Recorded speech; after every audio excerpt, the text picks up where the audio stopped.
নমস্কাৰ, কালি মই আপোনালোকক শিকাইছিলোঁ কেনেকৈ ফেচবুকত হেৰি কৰিব পাৰি ইনশ্বটৰ এপৰ জৰিয়তে এডিট কৰি ফেচবুকত কেনেকৈ আপোনালোকে ভিডিঅ' দিব পাৰিব তাকে শিকাইছিলোঁ। ইনশ্বটত কেনেকৈ এডিট কৰিব পাৰি। এতিয়া মই আপোনালোকক ক'ম কেনেকৈ আপোনালোকে নিজৰ প্ৰফাইলটো সেটআপ কৰি পিনি তাৰ পৰা পইচা উপাৰ্জন কৰিব পাৰিব। সেইটো সেটআপটো দেখুৱাই দিম। আপোনালোকৰ ফেচবুক একাউণ্টটো দেখিছেনে? এইটো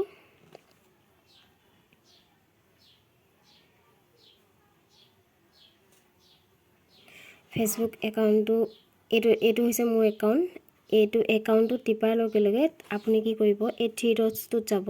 থ্ৰী ডটছটোত যোৱাৰ লগে লগে ইয়াত আপোনালোকৰ এইখিনি ওলাই গৈছে, প্ৰফাইল ষ্টেটাছ আৰু ক্ৰিয়েট আনাডাৰ প্ৰফাইল। এইবিলাক মই পিছত দেখাম বাৰু।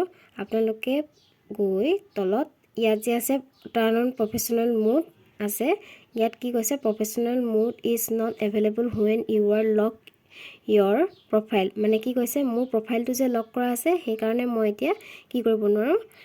চাব, মোৰ প্ৰফাইলটো এইটো দেখিছেনে, লক কৰা আছে, সেইকাৰণে মই প্ৰফেশ্যনেল মোডটো অন কৰিব নোৱাৰোঁ। মই যেতিয়া প্ৰফেশ্যনেল মোডটো আনলক কৰি দিম, মোৰ লকটো যেতিয়া আনলক কৰি দিম তেতিয়া প্ৰফেশ্যনেল মোডটো অন হৈ যাব। আনলক কৰিবলৈ হ'লে প্ৰফাইলটো প্ৰথমে ইয়াত টিপিব লাগিব। ইয়াত কি লিখা আছে, আনলক প্ৰফাইল। ইয়াত টিপি দিব। টিপাৰ লগে লগে ইয়াত আনলক বুলি আছে। আনলক টিপাৰ লগে লগে ইয়াত আনলক ইয়ৰ প্ৰফাইল বুলি আছে, সেইটো টিপি দিব। টিপি দিয়াৰ পিছত আপোনাৰ প্ৰফাইলটো আনলক হৈ গ'ল। ইয়াত অ'কে মাৰি দিব। অ'কে মৰাৰ পিছত আপোনাৰ প্ৰফাইলটো এনেকৈ এবাৰ ৰিষ্টাৰ্ট কৰি দিব। ৰিষ্টাৰ্ট কৰাৰ লগে আপোনাৰ ইয়াত প্ৰফাইল লক ইয়ৰ প্ৰফাইলটো আঁতৰি গ'ল, দেখিছেনে? আনলক হোৱাৰ পিছত আপোনালোকে আকৌ থ্ৰী ডটছত যাব। থ্ৰী ডটছত যোৱাৰ লগে লগে তললৈ আহিব। ইয়াত দেখিছে এইটো ভিজিবল হৈ গ'ল। টাৰ্ণ অন প্ৰফেশ্যনেল মোডটো ভিজিবল হোৱাৰ লগে লগে আপুনি ইয়াত টিপি দিব। ইয়াত টিপি দিয়াৰ লগে লগে আপোনাক ইয়াত পইচা ইনকাম কৰিব পৰা যোগ্য হৈ যাব বুলি কৈছে। ইয়াত দেখিছেনে, get paid for your content, see content insights, grow' your audience, এইবিলাক দিছে। আপোনালোকে টাৰ্ণ অনটো টিপি দিব। টাৰ্ণ অনটো টিপি দিয়াৰ লগে লগে আপোনাৰ এইটো ছেটআপটো হৈ যাব।